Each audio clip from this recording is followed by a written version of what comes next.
Hey everyone, so this video today is going to be talking about when I realized I was an empath and what made me realize it. So when I realized I was an empath, I was 28 years old. Yeah, 28. So I realized I was an empath while on YouTube, and I had started diving into the tarot world. And I didn't know. I used to be like so against it, and tarot used to scare me because I used thought it was, you know what you think when you hear about tarot and card reading and things like that. So, but I was conditioned to think that way because that's what they portray on TV, or witches and things like that. But when I started to dive deeper, into the tarot world, and realize that it wasn't what I was conditioned to think it was, I really started to dive into that realm. So I was watching a tarot video one day. Gonna shout out another tarot reader. Her name is Mystic Beauty. I'm pretty sure most of you guys have heard of her. She's very popular, very beautiful, and once again, she is a Leo, baby. Like I just, it's crazy because all the readers that I ended up coming in contact with, most of them were Leos. So it was like, okay, same vibe, same energy, but let's see. But anybody can go through different situations. Every situation is not going to be the same, but the fact that she was a Leo was just a plus for me. So she had a video to where she was talking about, being the chosen one, and about how God handpicked you for this task, and how, there are things that you encounter that other people haven't encountered because you were the chosen one, because your hand was placed by God himself. He placed his hand on you. And so I'm watching the video and I'm like, okay, I've always felt like that all my life and stuff like that. But it was when she said, I don't know if someone, I think she referenced someone losing a mother. And then I just immediately piped up like, okay, I don't know if this message is for me. I don't know what's going on, but it made me sit up. It made me sit up. I was sitting right here on this couch. It made me sit up, and it made me really like focus in on what she was saying. Even though I was already focused, it was like somebody's mother is passed over, and that's when I just immediately just started really listening further and deeper to see if there was something that she was needing to tell me. And lo and behold, it was. So, really what I want to just say is, after I saw that video, I understood what an empath was. And I'm just like, okay, that sounds like me. Like that literally is me. Like all my life I felt this way. But like I said, when she referenced the mother, it just made me go back literally over 20 years, because it's been 20 years. It just made me go back 20 years ago to when God came to me. So just gonna tell you guys the story. I was 9 years old, but before that, I'm going to start off when I was, it was probably 8.5. It was 8.5 to 9. So, when I was about 8.5, my mom was diagnosed with liver cancer. My mother was a beautiful, beautiful soul. I am exactly like my mother. Like, I look like her, I'm just lighter. Her energy, the way she carried herself, that is me. And plus, I love my mom. I was always up under my mom. I loved her. I didn't see anybody else but her. Like, so when I was 8.5, she was diagnosed with liver cancer. And I'm going to try to not cry through this video. But yeah, so when she was initially diagnosed, her nor my grandmother said anything, because I'm 8.5. My sister is 3 years older than me. She was about, 11. Yeah, 11, maybe 12. She was probably 12 at that time. So, but I know my sister found out before me, because clearly I'm the baby. I don't really know I'm 8.5 years old, so I don't really know what cancer is. I've heard cancer, I've heard all of that, but I really didn't know what it actually was. I just knew it was bad. I knew people could pass from it, and I knew that, people could, survive it. So, I want to say, like, I came home from school one day, and my grandmother picked me up, and I could just tell there was something different. And I could just tell it's like, where's mommy? Like, where is she? So she was like, okay, we're going to go to your mother. I'm going to take you to mommy. So I'm like, okay. So we get in the car and we go to the hospital. So when we pull up to the hospital as an 8.5-year-old, I'm immediately thinking, like, something wrong with mommy? Like, what's wrong with her? Like, is she okay? But my grandmother just wouldn't say anything. I don't think she wanted to be the one to tell me. I think my mom probably had a discussion with her to where she wanted to tell us on her own, but with her support. So, we get to the hospital and we go into the room, and my mom is in the hospital bed. And I've never seen her in the hospital. I've never seen my mother really sick. I've never seen her, actually needing to have to go to the hospital. So this was something totally different for me. It was something out of my realm. So, I walk up to the bed. I immediately want to climb in the bed with her. I want to kiss her. I want to, just embrace her, because who doesn't love their mother? Like, I loved my mom. And, we got to the hospital, and I'm asking, like, what's wrong, mommy? Like, is everything okay? And, she's just like,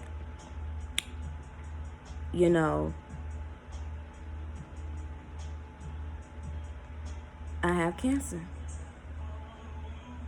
And, I immediately started crying, because even though I knew about the word, I knew about it, but I didn't know about it. So when my mom tells me, like, baby, I have cancer,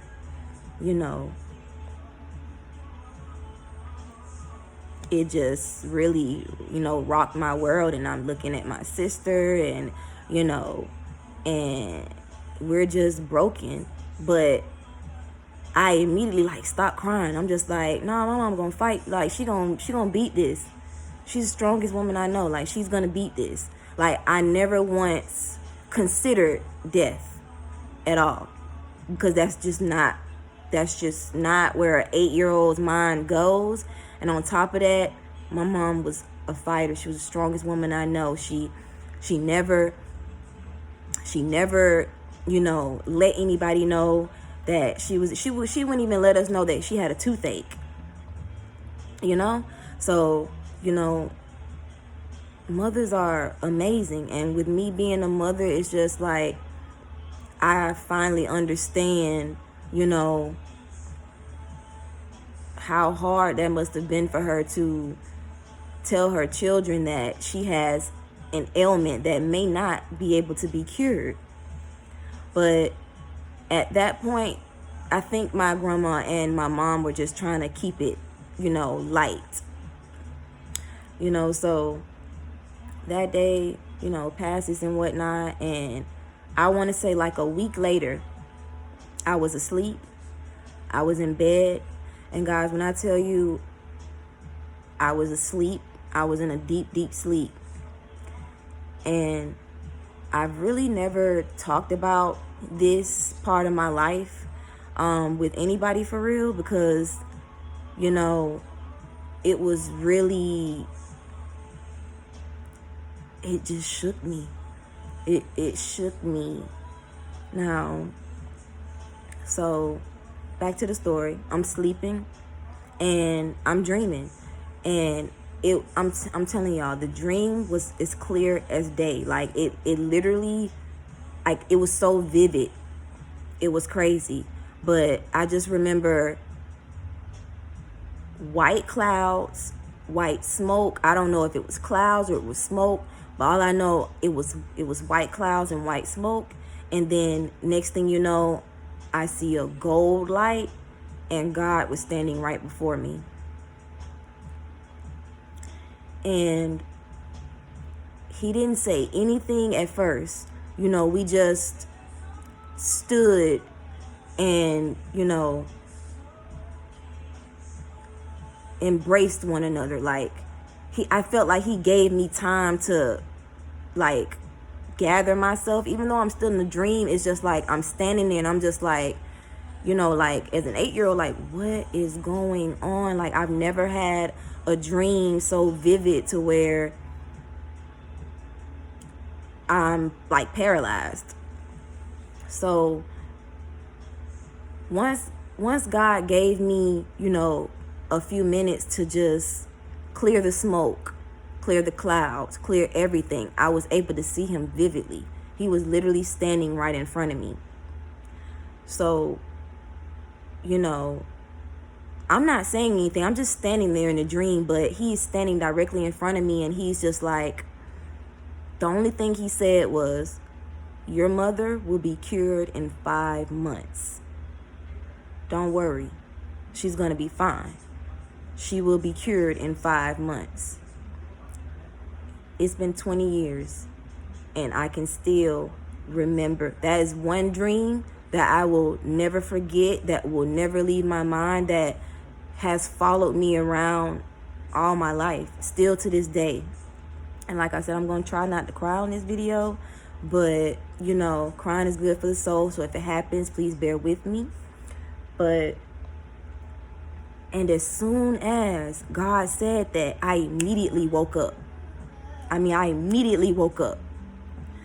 And after I woke up, I was just so happy. Like, I was just so happy. Like, it was just a wave of emotions for me. Now, keep in mind, I am 8 years old.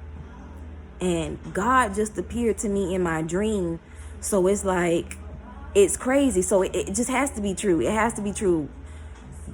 Nobody physically or, sees God. I didn't physically see him, but in my dreams, I physically saw this man.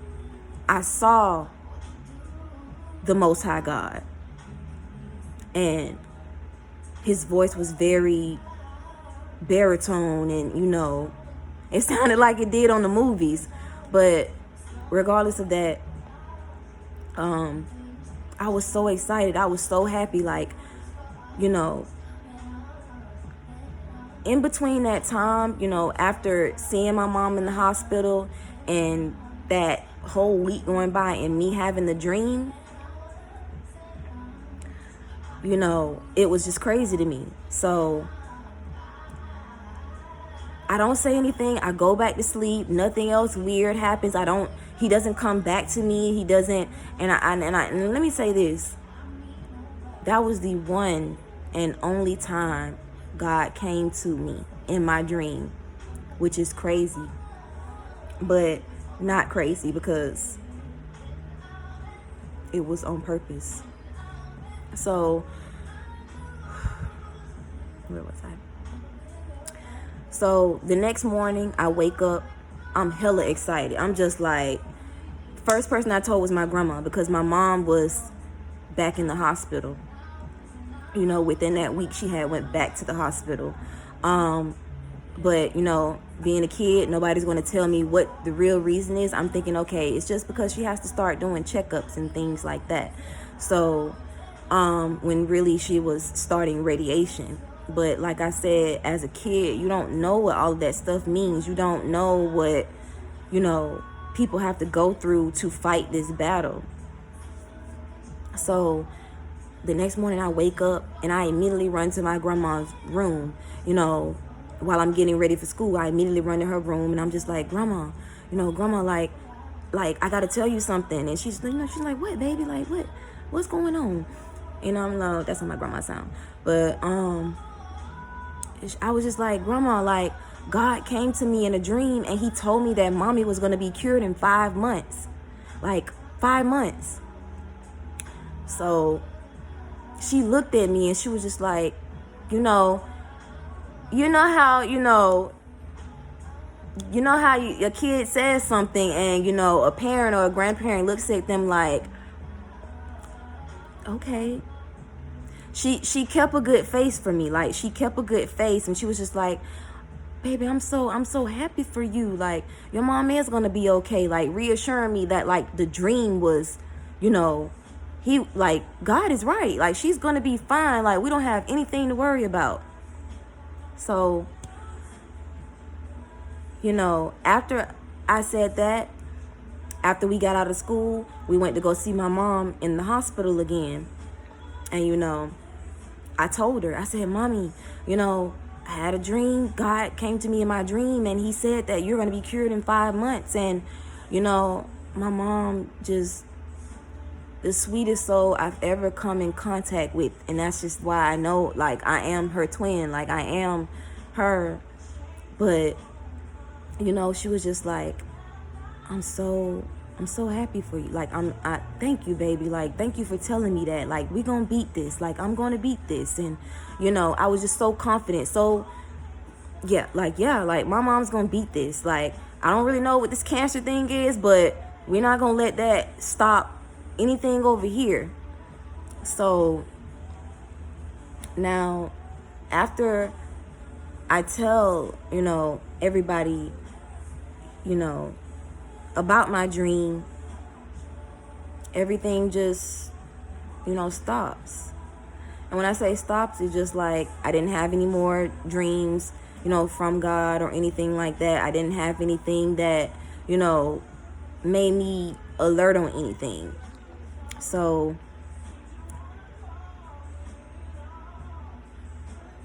as the months went by, now before my mom was diagnosed with cancer, she found love again. She was engaged. You know, we blended our family. I had, you know, gained another older sister. We were all living in one household. And I just felt like this is the happiest my mom has kind of ever been. You know, like, me being a kid, I'm still like, okay, you're getting married, all right, you know, like, okay. So being a baby, it took me a little while to warm up to, you know, my stepdad. But I saw the joy that he brought my mom. So anything that I got over it. So within that time, like, my mom got married. She got married on November 4th. And the wedding was beautiful. You know, everybody was happy and she was just genuinely happy. Because my mom had been through a lot as well. Now that I'm older now, I know the things that she'd been through, but being 8, I didn't think my mom went through anything. I'm like, her life is gravy. We're good. Like, God told me she's going to be cured, so we don't have to worry about that. But, you know, after the wedding and we settled into, you know, our blended family life, like, she really started to decline. So, you know, I'll tell you another story. Like, you know, my mom picked me up from school one day and, you know, she had a hat on. My mom, you know, she really didn't wear hats. So it was kind of, you know, weird that she had a hat on. So she picked us up from school, and then I think we went to the bank or something. I think the bank was like down the street. We went to a Regions or something like that. But she pulled over into the parking lot, and she turned around and she made a joke, you know, because we're a funny family, like we're silly. So she just made a joke, and then, you know, next thing you know, she says, you know, I'm gonna do something right now, and I do not want you guys to be alarmed. I do not want you guys to be worried or upset. And sorry.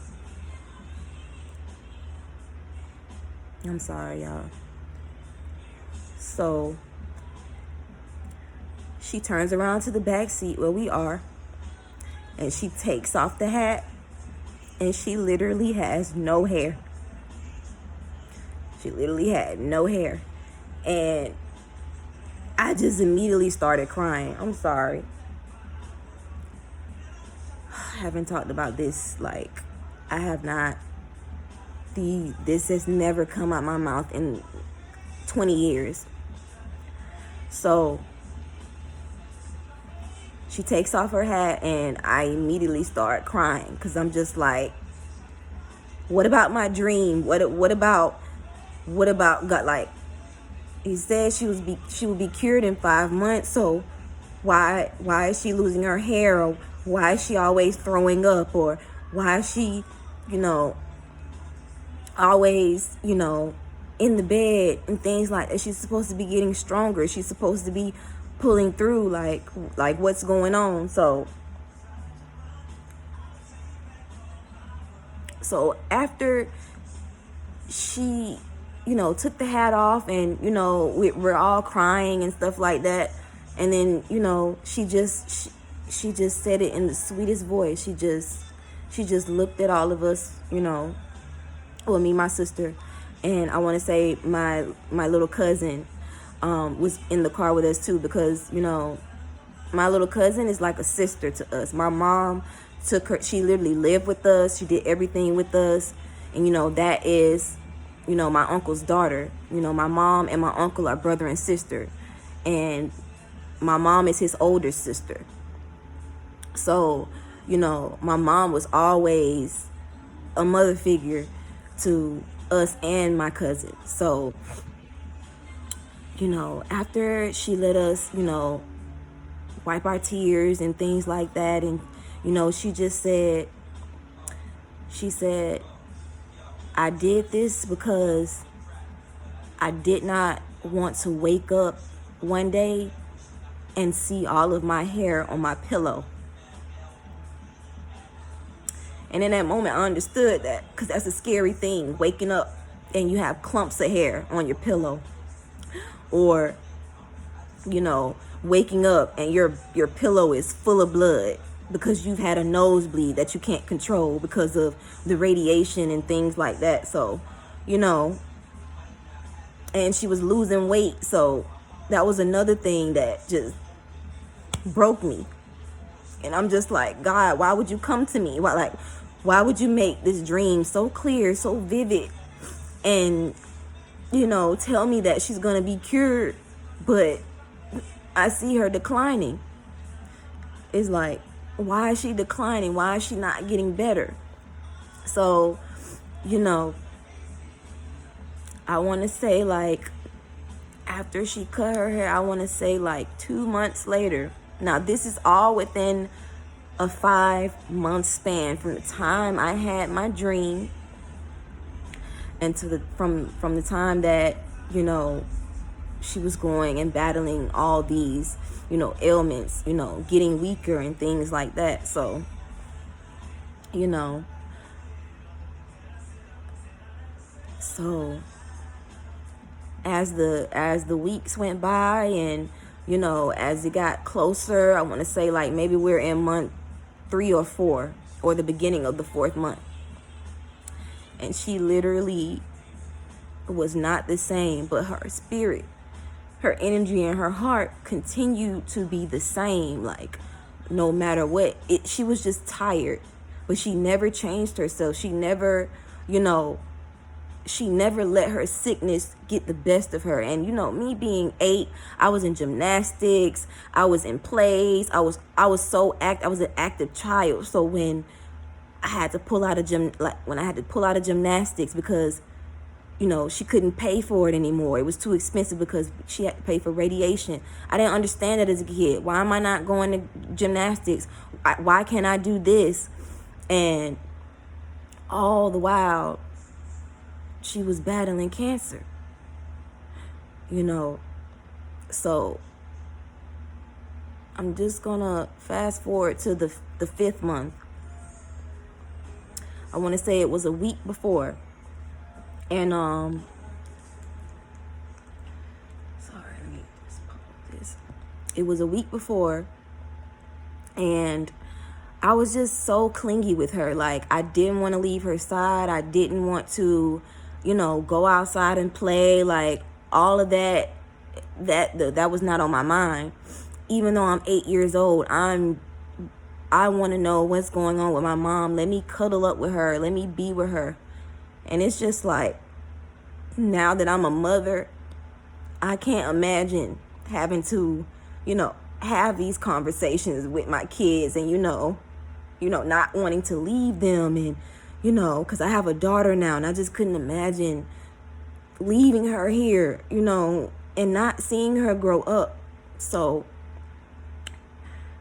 I remember it was one night, and, my mom had ended up getting so sick to the point where my grandmother needed to take care of her. My stepdad couldn't do it on his own because he still had to work. He still had to do these things. And make no mistake, my grandma worked as well, but her schedule was more lenient than my stepdad's. He was a chef. He had his own business. He worked at Olive Garden as a top chef. So his schedule was hectic.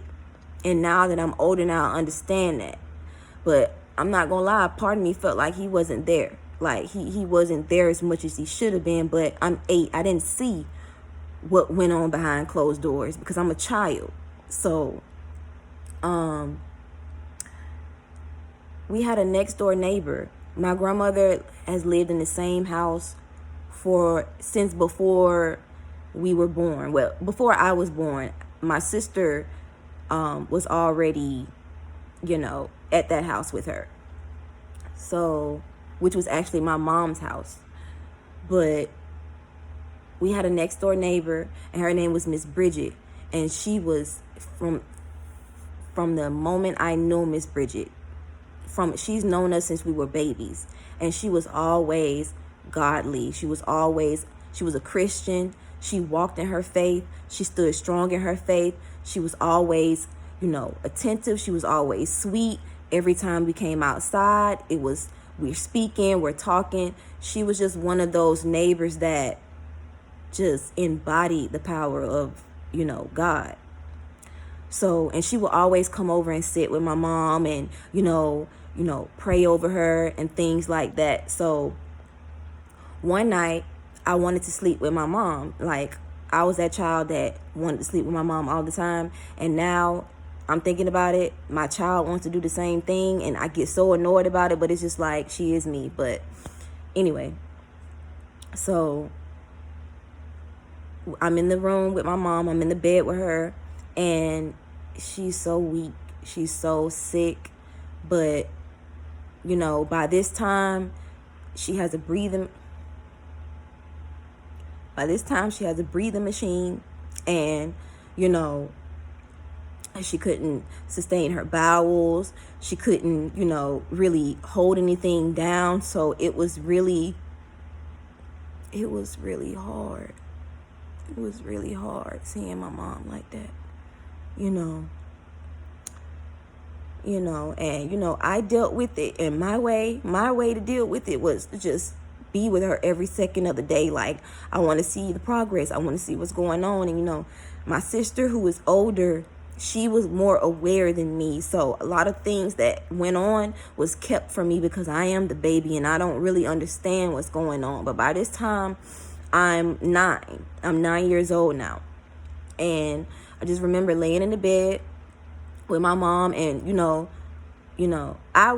she was asleep, but I don't know why, I was just faking like I was asleep, but I just couldn't go to sleep. So I remember her actually waking up, and I just remember the doorbell ringing, my grandma going to answer the door, and then I just remember, like, I'm laying down next to my mom, and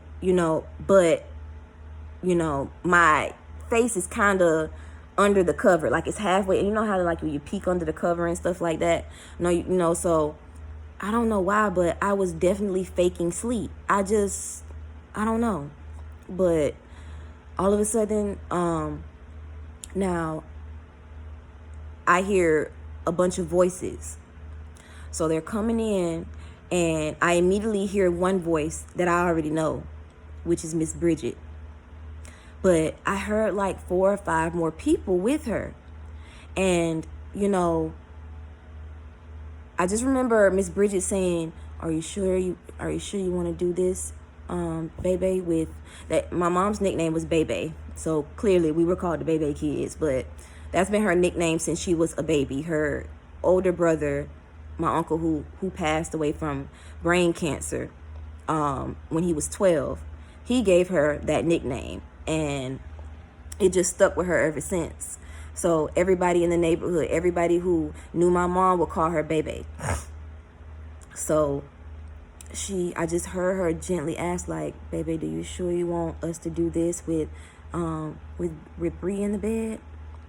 And she was just like, yeah, it's okay. So she was like, she's sleeping, it's fine. Even though I wasn't asleep. I was not asleep. I was literally, like, my eyes was open, but I did not want to pull my head from up under those covers because I didn't know what was about to go on. So all I remember is feeling energies surround the bed. And, and I just start hearing prayer, just prayer, tongues, meditation, praising God. Like they were praying over my mother. And now that I think about it, my mom knew. She knew that she was not going to beat this. But she didn't want to tell us. She had the breathing machine. And by that time, hospice was in there. I didn't know what hospice meant. There was just a nurse. There was a nurse that came in every day to just check on her. So that's what I thought what was going on. So I kept my head covered, but I listened, and I just heard them praying over her, and just surrounding her with love and just reassuring her and letting her know that God is with you and things like that. And I'm laying down in my head saying no, this dream is like, the dream I had was definitely real. He said she was going to be cured in 5 months. Like, what is going on? So a week later, we get home from school, and there's cars in front of the house and things like that. The nurse is there, and me and my sister were doing our own, we're doing our regular thing like we always do. Get a snack, watch some TV, go check on, first thing we did was check on our mom, and then get our snack, do our homework, or whatever we were doing back then when we were kids. But and then I just remember, like, I was outside playing, and I remember the nurse walking out, and she spoke, and she got in our car. And then I just remember my grandma telling me to come inside. because she needed to talk to me. So I go inside the house, and we sit down in my room. And now, mind you, the way my grandma's house was set up, it's literally a big circle. So every room that you go in, you can literally go to another room. So my room was in the center of the house, and the door in front of my room, literally you opened it, you see the kitchen. The door on the side, literally you opened it, and that was my grandma's quarters. She had a little hallway, and then she had the bathroom, and then her room was in the back. And then and then me and my sister, we shared a room at that time because we had twin beds. So she sits me down and she says, I want you to go in there, and I want you to spend time with your mom. And she didn't say your last goodbyes, but I knew that's initially what she was saying. Like, so I went in there, we we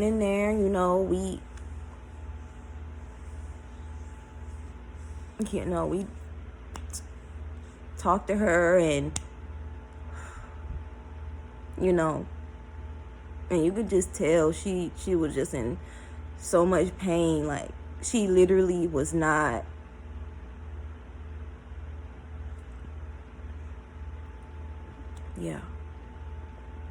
so after that, we the rest of the day is kind of like normal. We check in on, like, I literally didn't leave my mom's side until I was forced to. My grandma made me go to bed, so, and it's literally like, it's crazy because I can kind of remember the time. It was like 2:30 in the morning, and I just remember my grandma, I just remember waking up. My grandma woke me up, and she was just like, your mom is gone,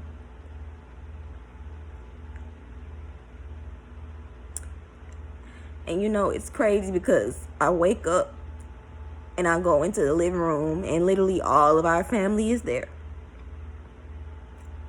My uncle, my aunts, our other blended side of the family, our other, blended family with our grandma, granddad, all my blended cousins, and, my cousins, everybody was there, so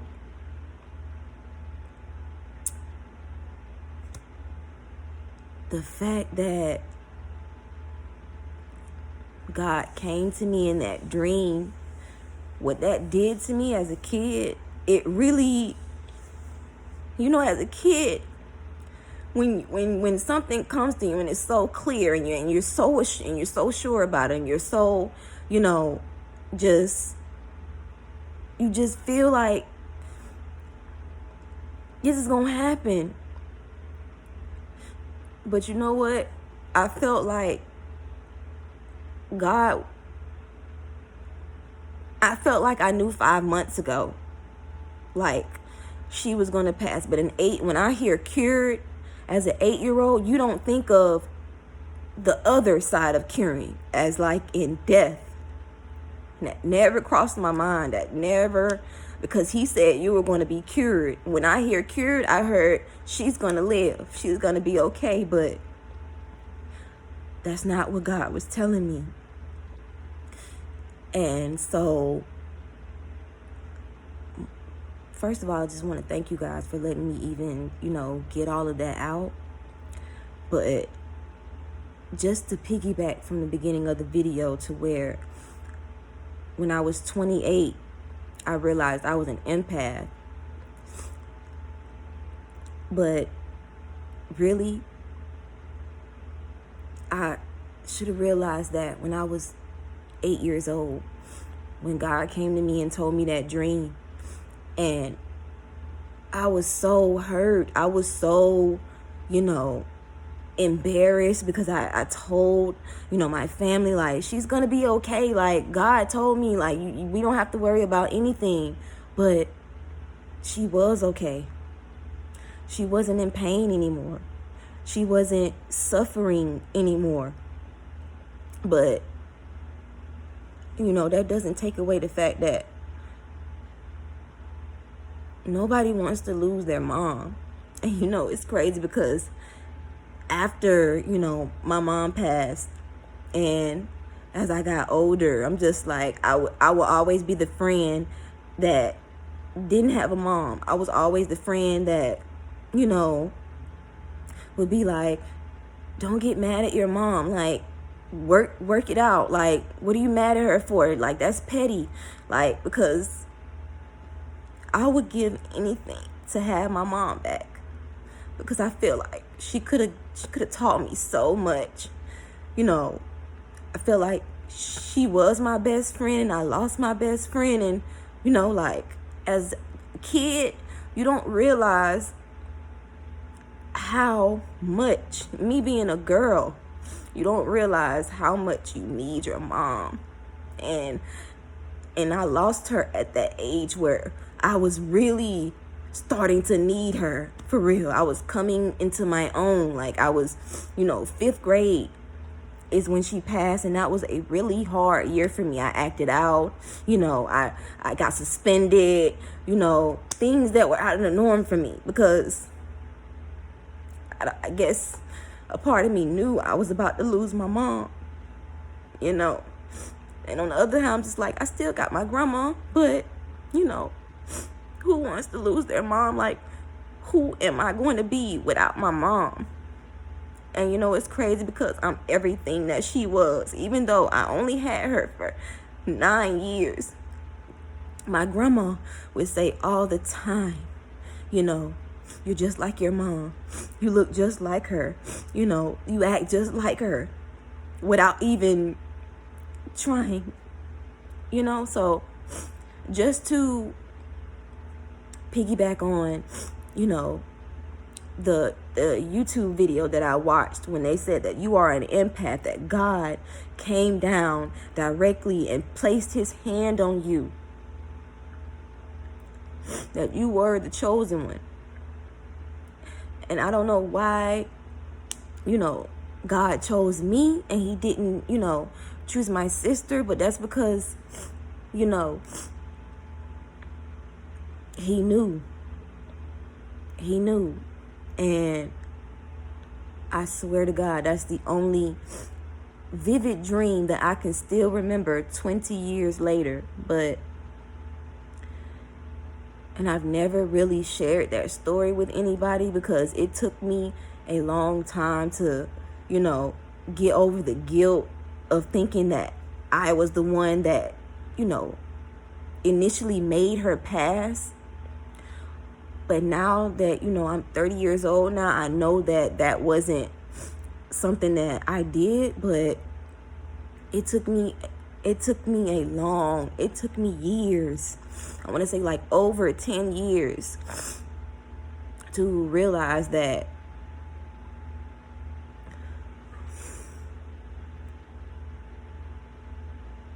he came down to me for a reason. And, you know, he just wanted me to wake up. He wanted to come to me as a child. So when I did get to this point in my life to where I realized I'm an empath, that I would look back on that story. I would look back on that dream and that part of my life to where that actually started. You know, God had always been in me. And I always felt like, you know, he stood with me. So I just wanted to basically tell you guys that story, because like I said, this is, you know, my road to spirituality. This is my my journey, and I feel like I can relate to a lot of light beings and people. But I just want to say that that was the start of my life changing. You know, I had the most important person in my life taken away from me. But I feel like, you know, God did that because he knew I could handle it. And my mother was such a beautiful, when I tell you beautiful, so I never saw my mother really, you know, get mad. She really never got mad.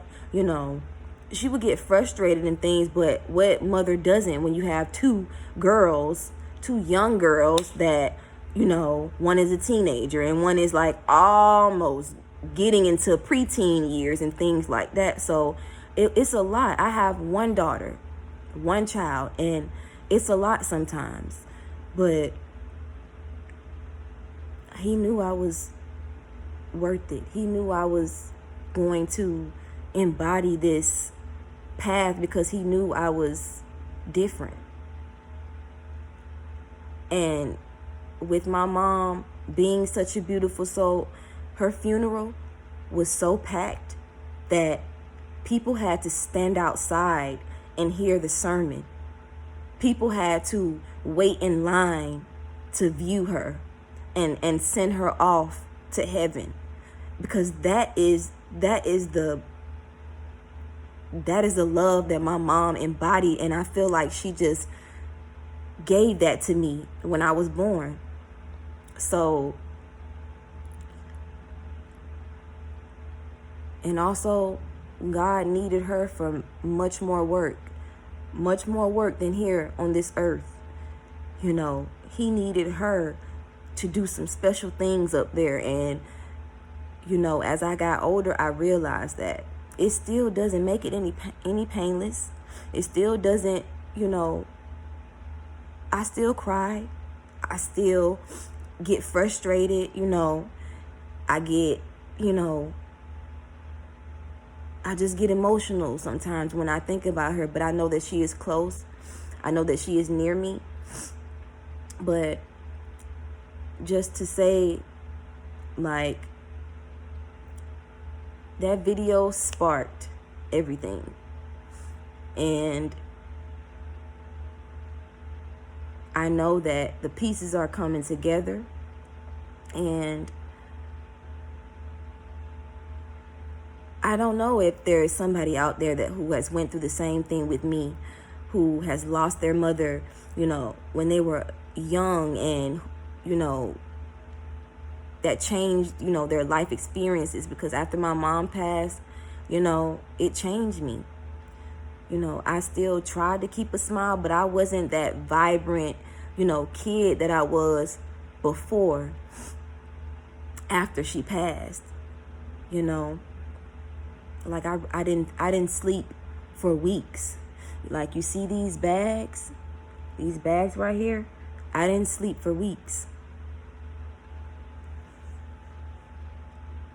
because I did not know how to wake up every day without her.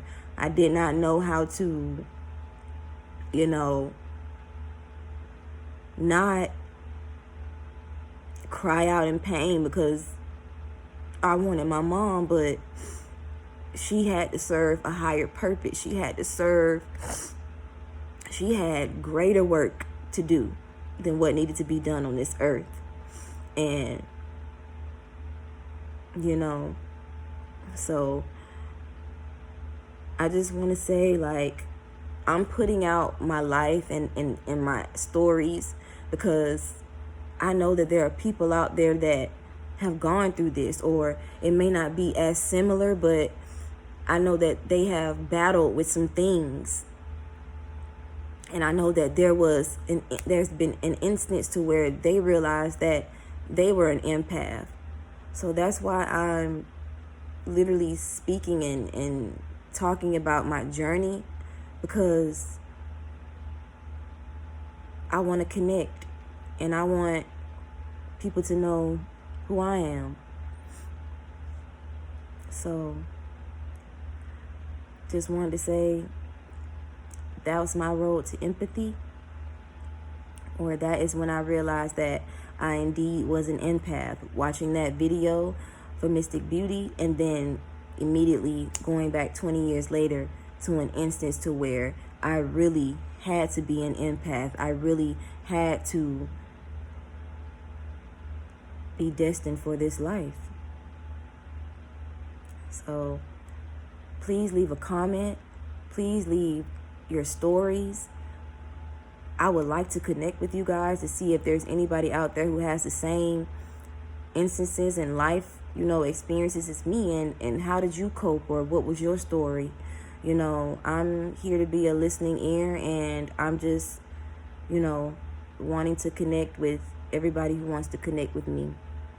So thank you for my lash flaps. Thank you for, my crying. Thank you for my cracking of the voice. But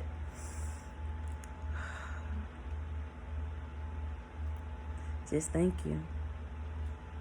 Bye.